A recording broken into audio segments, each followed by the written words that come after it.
we didn't have an answer. We didn't have a solid answer as to how he died. We're going to tell the story and take you along with things as they unfolded. It changed my entire perspective on life, my entire idea of what my life was going to look like. So the 5 stages of grief are all about somebody coming to terms with their own death, their own mortality, not for somebody who is losing somebody. That period that everybody goes through where they kind of realize, like, oh, my parents are just people and they're imperfect and they do, and they're just as messed up as the rest of us, if not far more so. Want to share our experiences and our perspectives because I think that there's a lot that we've been through that other people can relate to.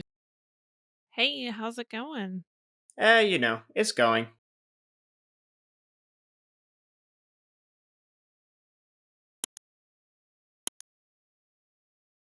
Hello, Hi, and welcome to the It's Going podcast. welcome. My name's Isaac. And I'm Suzy. This is my mother. This is um, my child. and so, Mom, what is the concept behind the It's Going podcast? What are we doing here? Yeah, so we dealt with some pretty crazy things in the last 5 years. And kind of this concept of people asking you, like, how's it going? And then your general response is, it's going, because you know that people don't really want to know all the details or super in depth. Yeah, Also, you might not be in the mood to talk about it. right, So it's sort of like this courteous way of addressing, how it's going. right. People ask you how it's going, and you just kind of say, "Oh, it's going," because you don't really want to burden them with all the things that are going on in your life, That's especially right. if things aren't going so well. We so the biggest part of this is about 5 years ago, in 2018, March 8th of 2018. Um, my dad, Eric, your husband, Erick, died very suddenly, Mhm. in an accidental death, and it has pretty much changed our entire lives, our entire outlook on life, Our relationship, our relationship. It's very much our relationship with other people. yeah, yeah, yeah. And it's changed the entire way that in terms of me growing up. I was 17 when it happened. Mhm. I was just on the verge of adulthood. I was just graduating high school, and for me, it changed my entire perspective on life, my entire idea of what my life was going to look like. Yeah. And so we're going to talk about that. We're going to talk about grief and trauma and how those things affect you, how they affect all your relationships. It changed, my entire life too, which understandably, Eric and I were married 19 years, together for 20. Obviously we had Isaac. He was coming up on being 18. We're in this process of thinking about what's next after Isaac, leaves the nest, I guess. And that changed. Having to deal with Isaac becoming an adult in that transition, and just the grief part of it is pretty intense. So, yeah, there's just been a lot that we've gone through. Isaac and I are both verbal processors, which you guys will get to know that over the course of this podcast. And I think it was, what, 3 years ago that we started talking about this idea of, the fact that we talk about all of these things all the time, and it really helps us. And we have unique perspectives, and we're willing to go there, like to the taboo subjects and things that people don't generally talk about with each other and just with people in general. And I think that we have a lot to offer and want to share our experiences and our perspectives because I think that there's a lot that we've been through that other people can relate to. So it was partially for us to heal, partially to help others and to build a community. Well, and part of it too is when we talk about these things, right? So a little bit about us and our background. Mhm. We're both nurses. Both have become nurses since since my dad died. Well, I technically was a nurse before he died, but Uh, I was You're in an school. LPN, you're in RN school. Yeah, We both worked in emergency medicine for quite a few years. I'm still working in the emergency room at the I am moment. too. Yep, and because of my dad's death and all that came with it, at least for me, it kind of gave me a different perspective on mental health, and made me very passionate about learning about psychology and learning about mental health and how to help not only other people like my friends and that sort of thing, but also how to help myself, Mhm, because an event like that obviously comes with a lot of terrible feelings and depression and anxiety. And I've had panic attacks, and like for the first, you know almost the first time in my life, I had one when I was really little. But um as basically an adult, I didn't really know what that felt like. And then all of a sudden, this big event happens, and I had a lot of kind of mental health things that mhm. I was dealing with. I know you had a lot that came with grief. I've had a lot since before that. I mean, I Right. grew up in a I would say that most people probably have some sort of trauma growing up, and I had, I guess what we would now consider complex PTSD, obviously PTSD from Eric dying, and, so I've always been very interested in mental health. It's been something that I've dealt with for a really long time, and so grief just sort of amplifies it for Mhm. sure.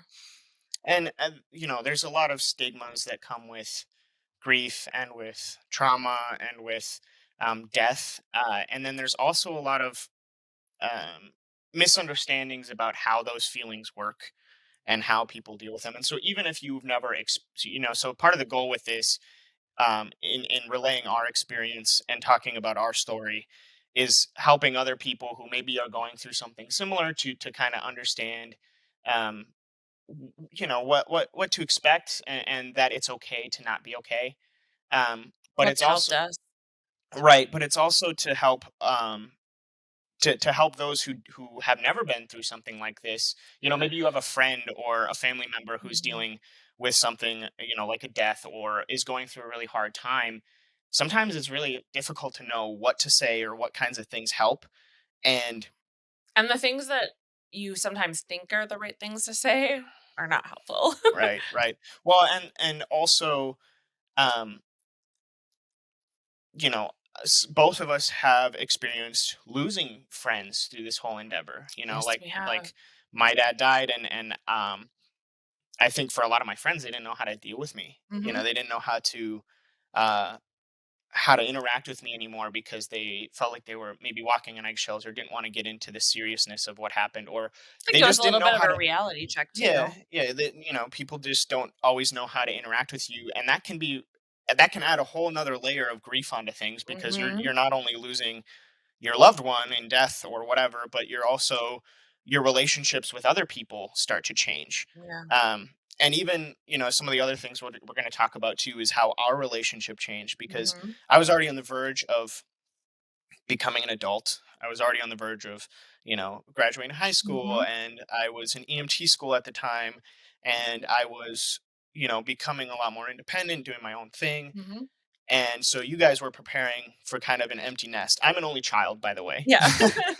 But you guys were kind of preparing for an empty nest. I was preparing to try to become my own person, and then all of a sudden, this catastrophic life event happened out of Mhm. pretty much nowhere, Yeah. and It rocked our changed whole world. everything. And you know, you and I have always had an interesting relationship, because we're very similar, and so Mhm. so we kind of butt heads a bit. But But we're also very extremely close. we're very close, and part of that, both her and my dad did a very good job of raising me to be a very good communicator and be open and honest about how I'm feeling. It Yeah. was always a safe place to Mhm. come to you guys and talk about pretty much anything. And even now, You have a weird level. stuff. Yeah. We're both emergency room nurses. We talk We about talk about, everything. yeah.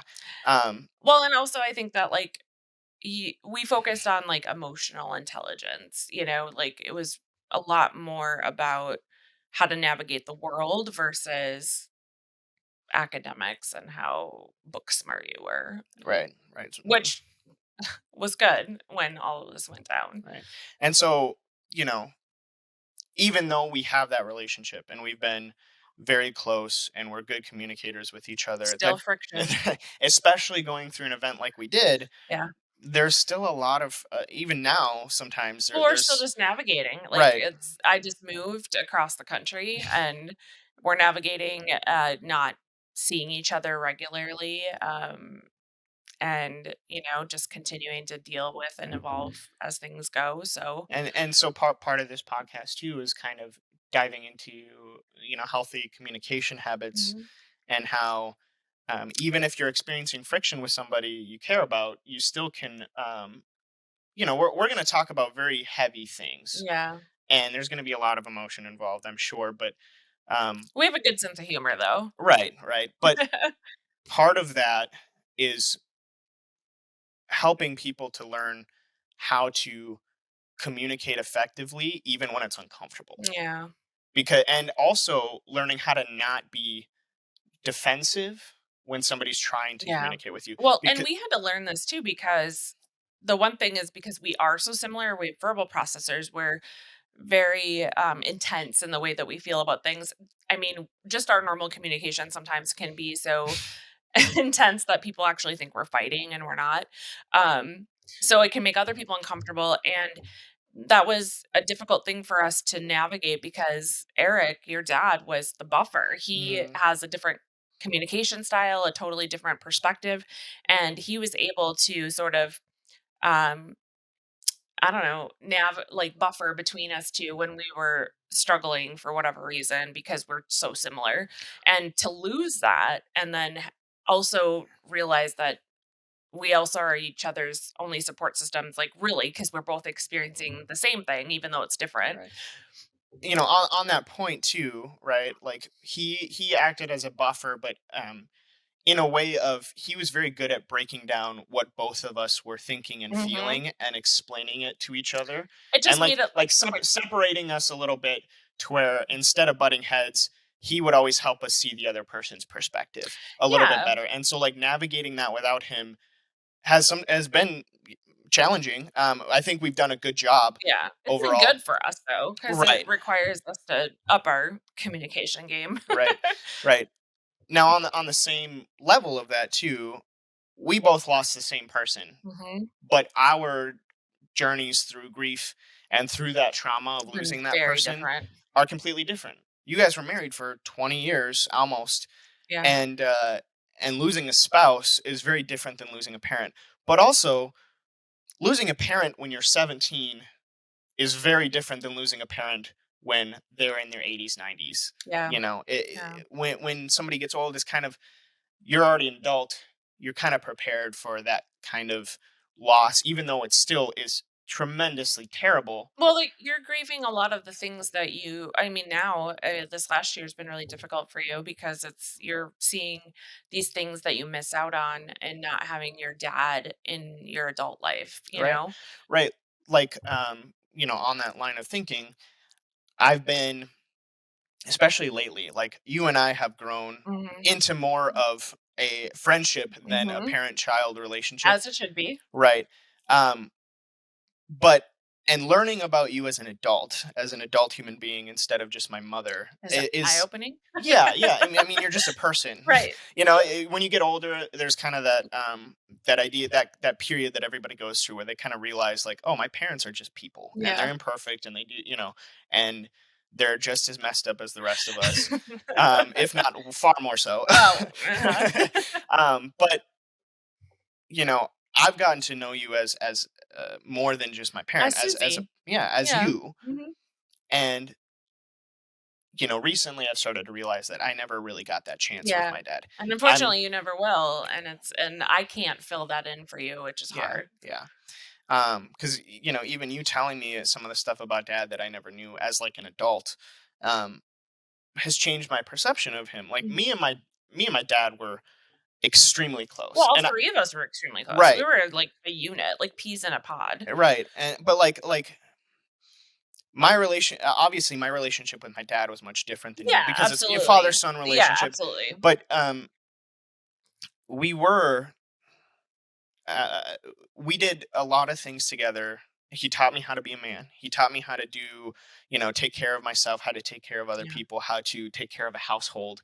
And He t- how amazing that you still got that, but you did miss out on a lot as well. right, right. There's a lot of times even now where I wish that I could call my dad and be like, "Hey, I need help with this," or Mhm. like, "Help me figure this out," or "What do I do?" You know, even advice about things like girls or other things. Like, Mhm. I get a lot of your perspective, but it's different from a guy's perspective as to how to deal with that Yeah. stuff. And I don't, you know, now you're remarried. Mhm. That's So a new that's a whole thing, another thing we get to talk about. right? And as much as his name is Jim. Mhm. As much as I love Jim, we're close, but It's not the same. people call him my stepdad a lot because technically, like, that's the role, but he's not No. any father figure whatsoever to me because No. I You're was friends. 21 when you guys got married, or Yeah. almost 21 You're when you guys friends. married. You're Yeah, friends. it Which is how it should be, right. like, we wanna be able to hang out together and all have a good time, but, like, Yeah, yeah. but like people that I run into, they're like, "Oh, your stepdad," and I'm like, "Well, no, Yeah. it's not the case." Um, he's my mom's husband, not Yeah. my stepdad. But even for you, right? Like, you lost a spouse, and you guys were planning on your whole lives without me in the house anymore. And like, Mhm. obviously, I'm not married. I don't know what that's like, but like, Yeah. when you had me at a very young age. Yep. So just for reference, right now I'm 22. I'm And about to I turn 23. and I'm 42. I'll be 43 later this year. Yeah, and um So I was, like, almost 20 when you were born. yeah. Yeah. So you And guys had Eric and I had me. been married, about a year and a half when you were born, I think, So you yeah. guys didn't, you didn't get a lot of time to Mhm. spend as a married couple No. before I was born. And then and then you guys were finally at this point where, like, you were planning, like, oh, Mhm. we're gonna get to spend time together as a Yeah. married couple Trying to figure out, like, without what having to deal with, yeah. well, not without having to deal with, but without having to worry about taking care of our child and making Yeah. sure that he's okay Or all the we time. just really could focus on each other Right. and not And your relationship mhm. with each other. Um, And that was and all taken away. So you grieve not only the loss of somebody, but you grieve the loss of your future plans, of your future hopes and dreams. there's so many forms There's of just that different grief that come layers. through, and also people's perspective about how grief works. Like, Mhm. the five, there's the 5 steps of grief, but it's not Well, it's it's not actually for people who are grieving the loss of somebody. If right. you And look it up, the person who wrote about it and originally sort of coined the 5 stages of grief, it was geared towards people who had been diagnosed with a terminal illness. So the 5 stages of grief are all about somebody coming to terms with their own death, their own mortality, not for somebody who is losing somebody. So or has lost or somebody. has lost somebody. And so I think that just dealing with other people's perception of that and being like, "Oh, well, it's been this long or you should be at this point and um things should be fine or you're moving on or moving forward or whatever." And it's just not how that works. It's not linear. It doesn't follow stages. It doesn't go away. It's Yeah. there in its intensity at all times, but the amount it shifts, like how often and but it's always intense and it always sucks when it comes up. When you lose somebody, there's a bit of a void that Mhm. opens up inside yourself, and it causes a lot of it jumbles up your emotions so much because you have those moments where you're happy, and then you think about it and you start to feel guilty, like, why am I happy? I shouldn't be happy right now. And then throughout the years you go up and down through those stages of, like, anger, but it's not really stages. It's just your feelings kind of go all over the Yeah. place. And also, when you lose somebody, you're not just grieving them as a person. We've kind of touched on this already, but like, you start to grieve things that you're missing out on, Yeah. which is like the life that you maybe would have had with that person, Mhm. or all of the experiences that you don't no longer get to have with them anymore, or that you were looking forward to, and now you don't have that opportunity Yeah. anymore. Um, but then you also start to grieve your relationships We're with. starting to get red. So Yeah, we both have this thing that unfortunately, or for I don't know, it's a tell. It's been passed down through generations on my side of the family. it's all your fault that I mean, I don't think I'm really getting that bad, but A little bit. But we both get blotchy when, and it doesn't have to do with anything like being upset, or it's just any form of adrenaline. If we're excited about something, if we're just having an intense conversation, if we're talking about something, we get these blotchies, and people are just like, "Are you having an allergic reaction? Are you okay?" So just FYI, like this is normal. We're fine. yeah, and so we're gonna talk all about our story. We're gonna start from day one of, what it was like finding out what Yeah. happened that day, what it was like, going to, he got, Yeah, the first episode or the first season is going to be essentially just starting from the morning woke up and that we found out, and everything that happened after that. I mean, I and a think we probably very have several episodes just explaining the entire journey, all the feelings, all the things that happened. We're going to tell the story and take you along with things as they unfolded. So, right.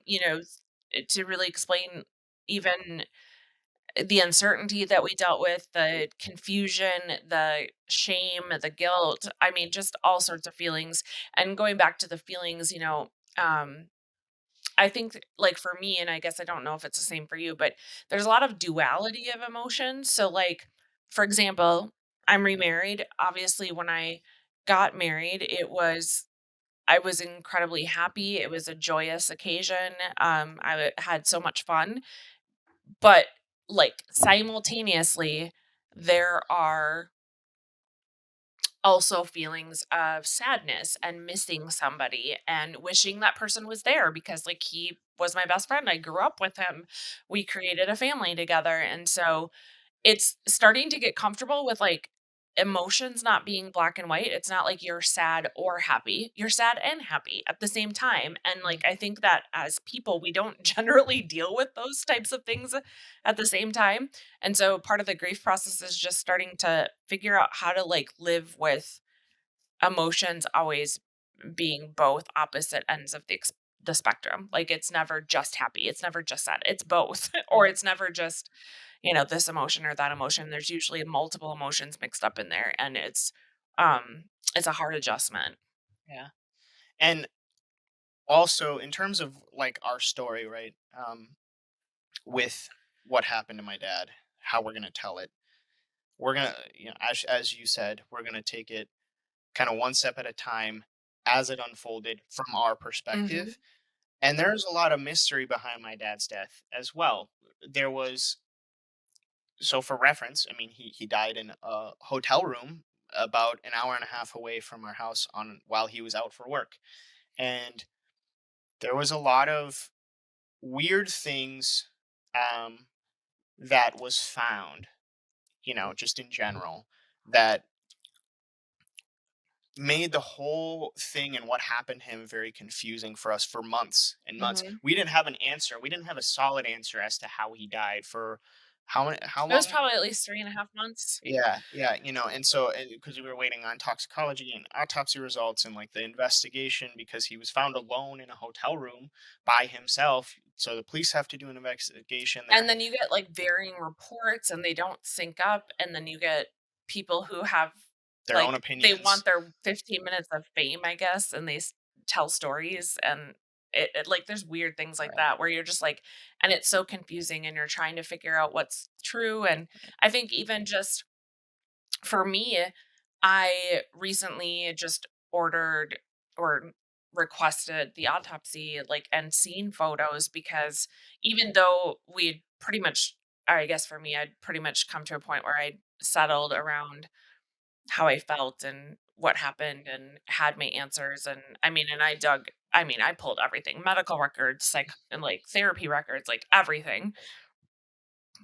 But there's still some discrepancies, and it wasn't that I questioned that the medical examiner, like, got it wrong or something, but it was just a need to there was a couple small details that it was like, I just need to see it for myself so that I can have, like, the context of it. You need to Because put that puzzle together in your I brain. know this person better than anyone, Right. and I know his habits and, all this stuff, and it wasn't, like, mind-blowing, it wasn't this huge revelation, but it was just the little pieces that I needed to finally, like, "Okay, I feel resolved around this." But yeah, I mean, and it's been 5 years, that's a long Yeah. time, to try to resolve all of that. Well, and we'll get into, obviously, we'll get into all of The that. details, that's the point. Right. Um, but eventually, hopefully, this podcast will evolve more beyond just us telling our story and what Yeah. happened to us. As you guys get to know us, as you guys get to know kind of, th- like I said, as you get to know our story, we'll hopefully have a bit more to build off of, and more to talk about. Eventually, maybe we'll have guests, or that sort of thing as well, to talk about their experiences with these sorts of things. I think our hope too is that, like, we just wanna build a community. I think that, there's a lot of times that you feel alone in various things, whether it's traumatic situations, death, loss, uh, just life can be really challenging sometimes. And I know for me, having a community was such a big deal. For Hmm. you too. Yeah, yeah, no, I mean, having a support system, outside of each other, because Mhm. obviously we both lost the same person, Yep, but when you both lose somebody, it can be very difficult to support each other, it can because you're because trying to you're like, trying to deal with your own stuff, and trying to take care of somebody else adds to that yeah. stress. It adds a lot of layers. um, but also, in terms of, building that kind of community that you're talking about, we also just want to encourage more people to be open and honest about how they're feeling, and about the things that they're going through, because the more that these things are talked about, the less, Isolated you'll feel the less because we all go isolated. through this stuff. Right, but also the less isolated you'll feel, but also the more, or less stigmatized talking about these things will be. And it creates, the more comfortable people are with talking about these things, the more of a healing environment that creates. Long story short, we have a lot to talk about, and we're going to get into it. So, uh, I hope that you guys enjoy our banter and our conversations. I hope that you, can come to know us a little bit better, and can have a better perspective about what people are going through behind the scenes, and how you can deal with it yourself when you're going through something, but also how you can be there for other people. Yeah. So we're gonna get started. So, Mom, how's it going? It's going. Hey, you know how this works. If you like this episode, or just like us in general, you can find us at It's Going Podcast on all the things. Don't forget to check out the links in the description. And thanks for hanging out with us.